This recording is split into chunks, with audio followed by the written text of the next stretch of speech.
Hi guys, how's it going? And welcome back to another garden tour.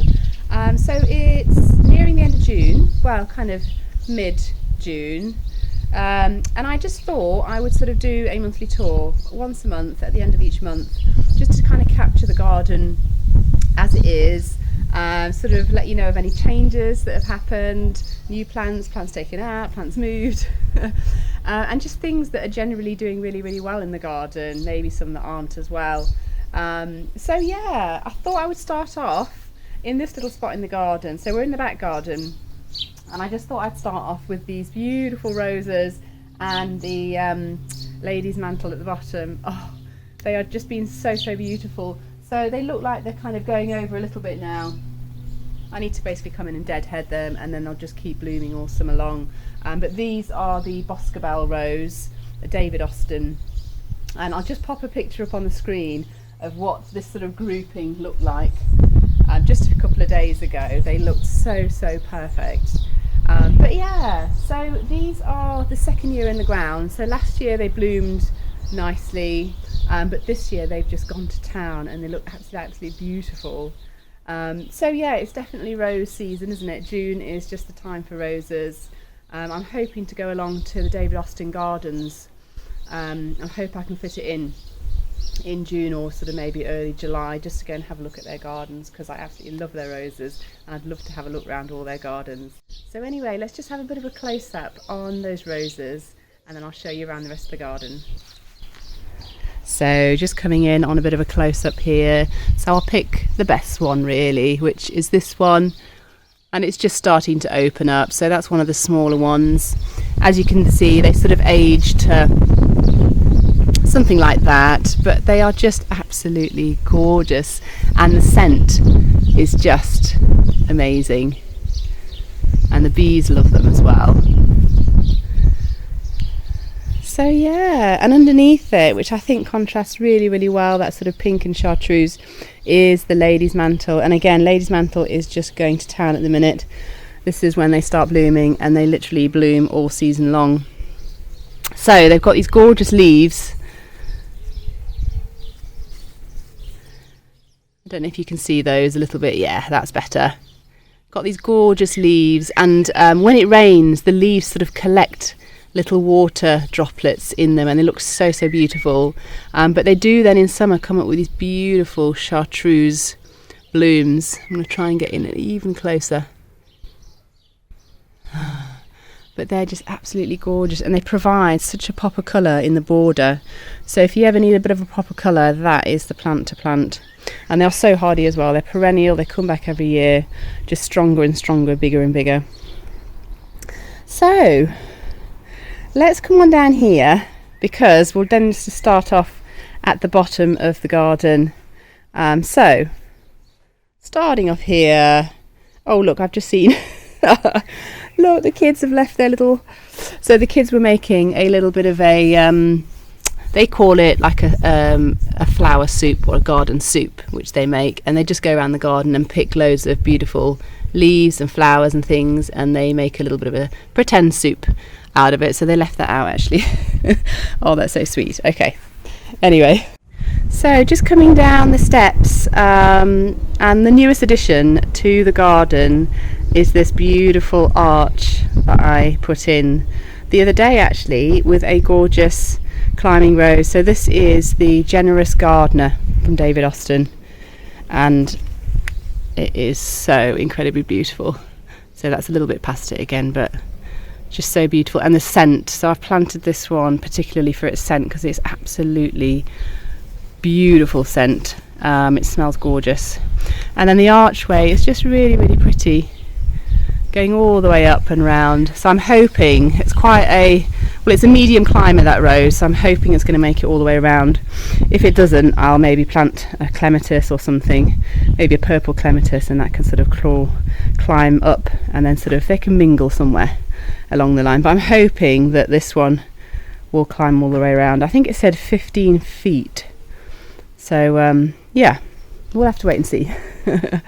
So we've got a little boxwood hedge here. So again, I planted this probably a couple of months ago now. They're doing really well. So I keep just sort of trimming up on them a little bit on the sides and on the top, just to encourage them to bush out a little bit. So I'm hoping at some point that'll be a nice little hedge. We've got the palm tree there as well. That's so slow growing. We've had it in there for a few years and it's just so slow. But anyway, we're going to give it time. Okay, so update on the planter that we planted. It's looking really, really good. It's filled in really, really nicely. And the eucalyptus is just being really, really beautiful at the minute. So it's really sort of branching out here, and obviously the heuchera adding that sort of depth of colour as well, which looks really, really good. So yeah, another thing that we really, really enjoy, and I know sometimes some people think it's very, very invasive, but this is Virginia creeper, and it creeps along the fence. And I just think it looks absolutely gorgeous. It's very, very vigorous. So if you don't want it climbing on things, you just got to retrain it to not climb where you don't want it to climb. But I'm hoping that's just going to carry on climbing all the way. And in the fall, it has the most beautiful red colour in the leaves. Really, really gorgeous. But yeah, it does drop its leaf in winter, so that's something to be aware of, that obviously in winter this fence goes bare, which is a bit of a shame, but in the spring and summer it looks absolutely gorgeous, I think. So yeah, a little herb garden there. And then another new thing that I've planted, so I was just trying to add a couple of pops of colour with annuals as well this year. I did it last year as well.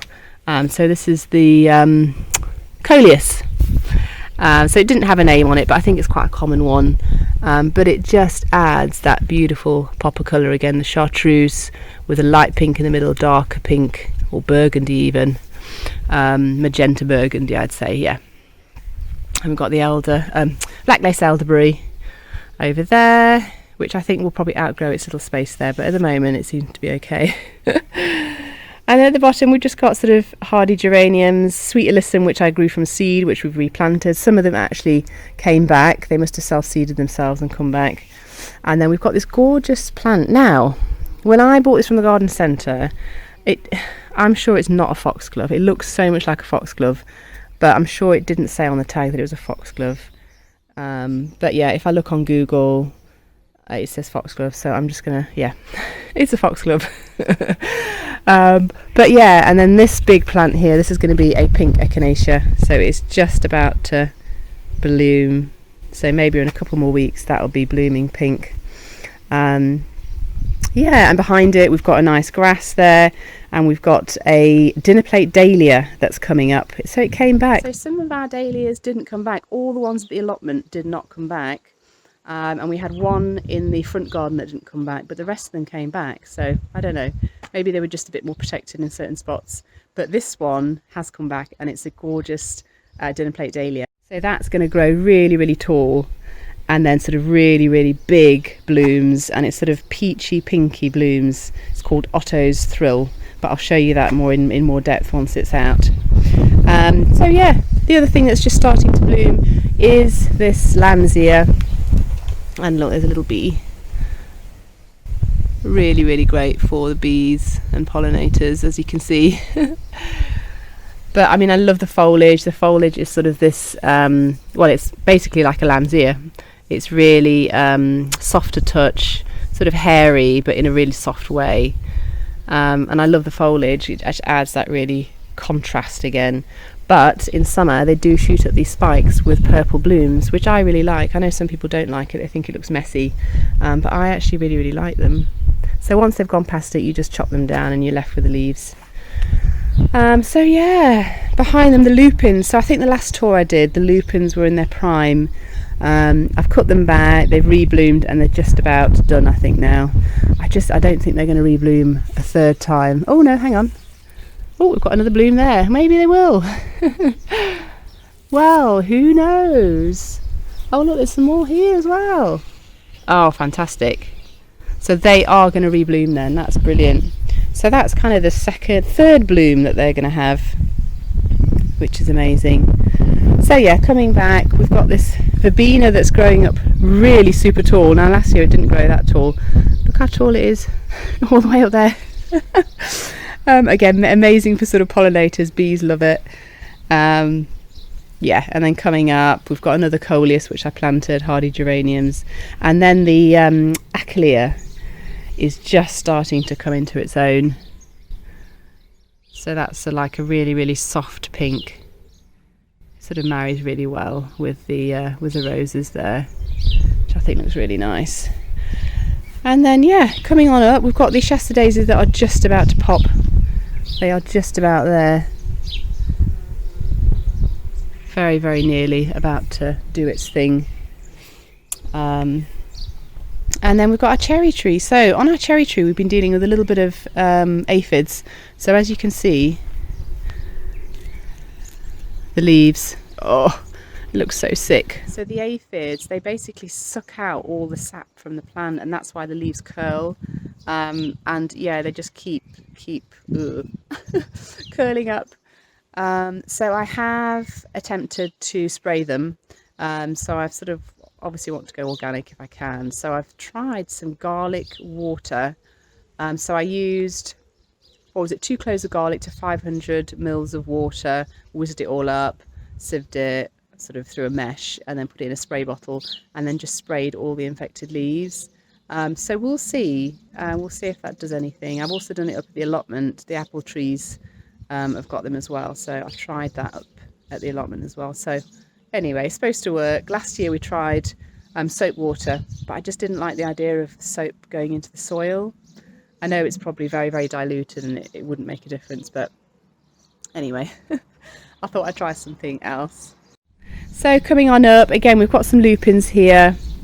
So this is what sometimes happens to our lupins. They start to get a bit of powdery mildew. So generally I think I'll probably just leave them. If it gets really bad, I might try and spray them with a bit of milk water solution.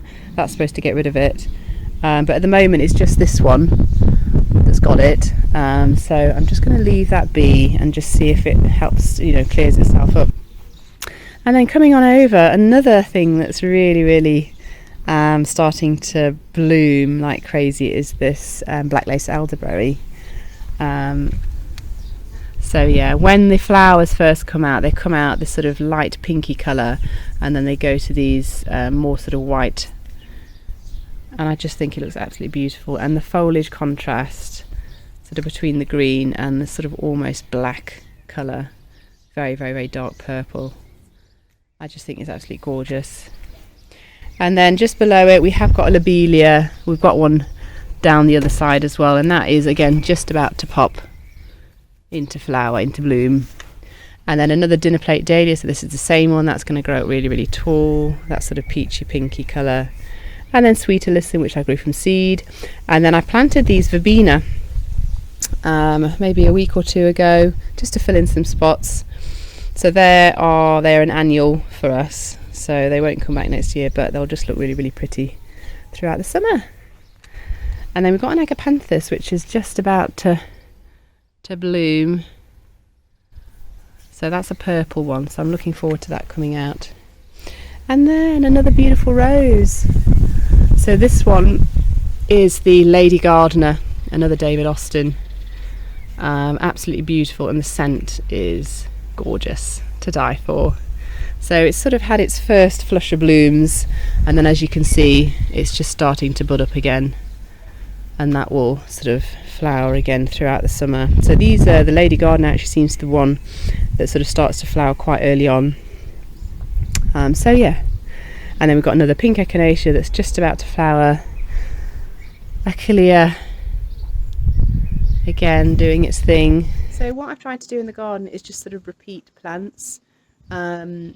So yeah, I might have sort of a plant or group of plants down on one end, and then I sort of try and repeat it, maybe not exactly in the same format, but I just sort of try and repeat those plants somewhere else, just so there's a little bit of cohesion.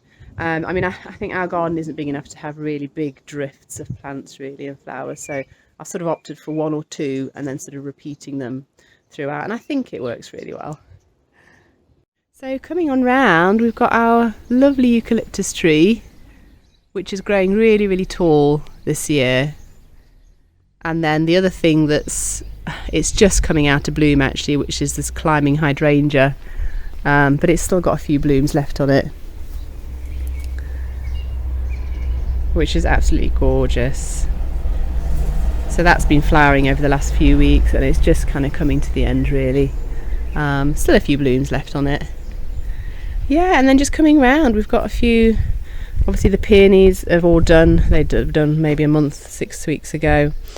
And then what have we got? Some more verbena again, so that's again where I've repeated a bit of verbena. I've put those in recently. And then what have we got here? Russian sage. So that's not flowering yet, so they're a little bit later in July really to flower. So that will be a nice purple colour. Yeah, and then coming on down, we've got the shed and we've got the lovely olive tree which I planted in a video. So I'm managing to take care of it. I'm managing to keep it alive and it's looking really, really healthy actually. It's got lots of new green foliage on it. I have been sort of feeding it. So with olive trees, they say to try and feed them when they're in sort of fruiting stage to really encourage those fruit. So it has flowered, so it remains to be seen if they if it produces fruit. Fingers crossed for that one. Little chickens.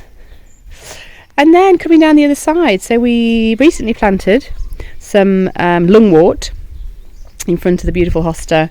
I just needed to add a little bit more plants in there because we can never have enough plants, can we? But I think that just adds a really nice sort of pop of colour in a shady area. So as you can see, the leaves, they are just beautiful. So these leaves actually, the reason it's called lungwort is because the leaves are supposed to represent a diseased lung, which I think is a bit, I don't know, it's not a very nice thought, is it? But that's why they call it lungwort, or pulmonaria is the other name for it as well. But yeah, I think it just adds a really, really nice pop of colour in a shady spot. And then coming on down, another thing that really adds that pop of colour is this brunnera. Look at this! They are just amazing. I mean, look how big that is. They are just beautiful. So in the spring, they're quite small, the leaves, and then they'll shoot up these really nice purple flowers. And then once they've done, you sort of chop them back, and then the leaves start to really grow and come into their own. They look gorgeous. So lady's mantle. I planted a couple more hostas actually in this little darkened area, so they're quite new, but they'll sort of grow a little bit bigger next year maybe. We've got the nice grass here which will be sort of purple plumes. Recently planted these little bits. So we've got lavender, dianthus, and then begonias. And phlox. That's another new addition.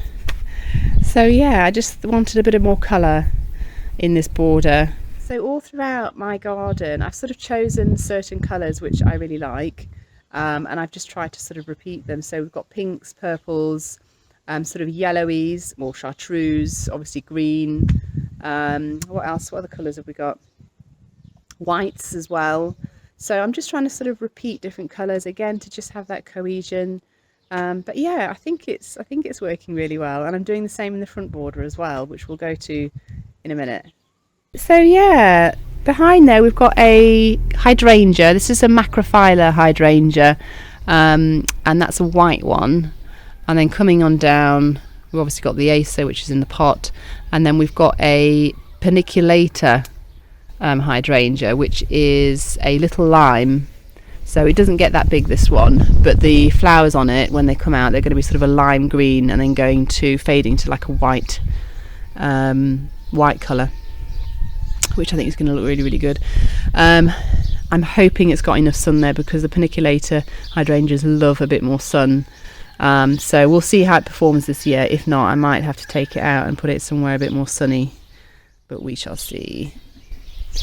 Right, and then just coming on down, we've got all these sort of evergreen things, sort of shrubs, and then we've got this honeysuckle which is just going to town. It's actually coming over from the neighbour's garden, but I love it. I think it's absolutely beautiful. So just have a look at the blooms. They are just stunning, and it's such a vigorous plant. Look, it's just kind of growing somewhere, twisting around each other into nowhere. But yeah, this sort of bush, there's a bit of an apple tree in it as well from the neighbour's garden, and the birds are just full in there. They love it, absolutely love it. So yeah, a bit of a borrowed plants. which is fine by me.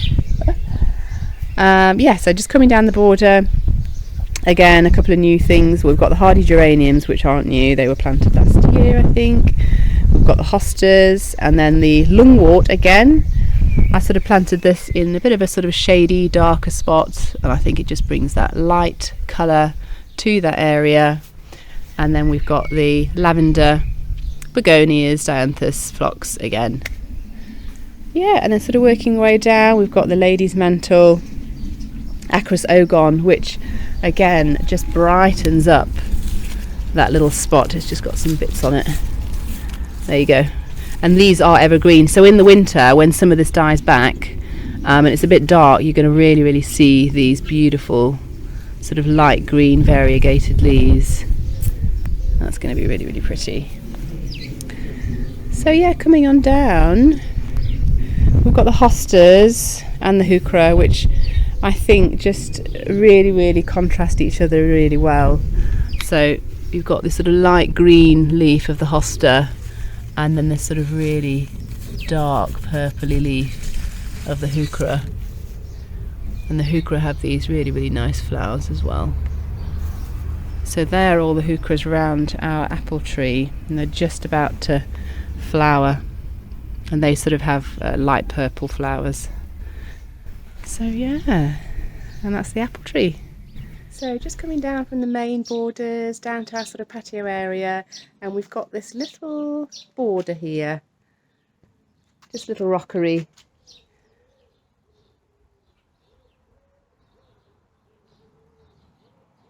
It's all the way across.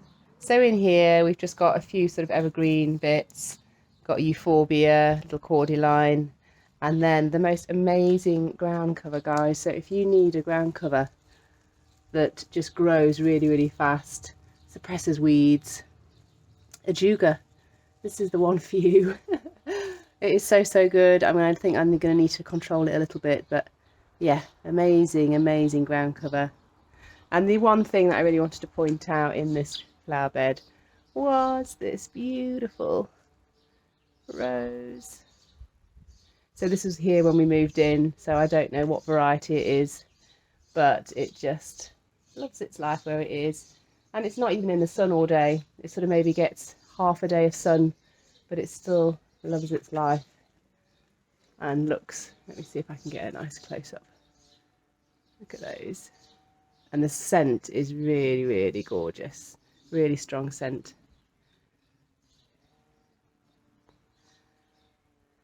There you go. So I'm going to head on into the front border and just show you around quickly there. So coming into the front border now, and I just wanted to point out again the beautiful roses. Look at this.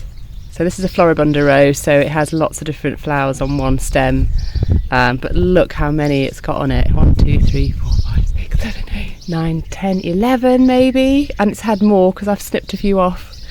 It's amazing. Really great rose. And then we've got the lavender, really going for it at the minute as well. So lots of these on it. So for those of you who don't know, I teach yoga on the side. So I have a job, but then I do a bit of yoga teaching as well. And lavender is just something that I use every lesson. So I spray it on myself, I spray it on my mat, and then I spray it on the yoga mats of my students, and they love it. And it just creates that really calming, peaceful atmosphere in the room. So yeah, lavender, one of my favourite plants ever. And then our little delphiniums, a bit weighed down by all the rain that we've had in the last sort of couple of days. Yeah, and I've recently cut back this euphorbia, so this flowered beautifully from sort of early spring, but it just got huge, massive. I put a little picture up on the screen of what it looked like a couple of days ago before I pruned it, and it just got weighed down so much by the rain that we've had over the last couple of days. So yeah, I've pruned it back, and it's looking really sort of neat and tidy, and that'll just start to leaf out again. So it's already started, some brand new leaves coming out. The other thing that's just started to come out is one of our dahlias. So this is just yeah, just sort of open dahlia, that I planted from seed actually a couple of years ago. This is the one that came, one of the ones that came back. So that's going to look really nice, sort of green, yellow flowers over there. Got a little lilac behind, but that's sort of on its last little bit of bloom. But yeah, that's going to get a little bit bigger. It's a little baby lilac. I think it's bloomerang pink lilac, so they stay quite small. And then sort of working our way up, we've got the lovely lady's mantle again. The lupins again, they're just sort of finished one of their blooms. This is the Russian sage. That's going to come out in July-ish with nice sort of purple blooms. And then we've got the verbena, which is just starting to go for it. And again, a really, really great one for attracting those bees. There we go. And then something that's just started to flower is this beautiful achillea or yarrow. So I think that this sort of purple and the apricot just look really, really good together, I think. So they're going to be nicely side by side flowering. And then something new that I planted was a Fatsia japonica spider's web. So that's this one here. Just look at those leaves. They're amazing. So when they first come out, they come out this sort of lighter shade. You've got the marbling, the variegation on the outside. And then they sort of age to that one over there. And then they age to just sort of quite a saturated green leaf. Again, still with that variegation around the outside. But I just thought that was a really interesting plant. Sort of three colours in one, I'd say, for that. 3 leaf colours in one. And another thing we planted recently was our buddleia. So again, that's still quite small. It is leafing out though, and that's going to be flowering very, very soon. And then another thing that we planted recently was this Photinia. So this is slightly different Photinia than you've probably seen, and I've got one in the back garden which is the red one, but this one's a pink one. It's called Pink Crispy, and the leaves again are just beautiful. They're sort of marvelling.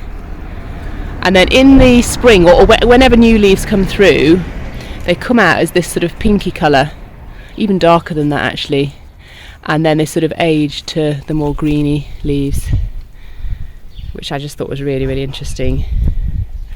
And then coming on back through the border again, we've got some sweet alyssum, which again I did from seed. That's going to fill in. You've got a pink echinacea again, which we've got. Some heuchera. What else have we got? A little foxglove that's hopefully going to grow. And then coming on down, I've sort of kind of repeated the border a little bit. So you've got sort of a bit of a repeat of plants at the bottom and at the top. So yeah, everything seems to be doing really well in this border, and I just love the contrast here between the darker heuchera leaves and then the chartreuse colour. I think that's just such a nice combo, just sort of contrasting combo there.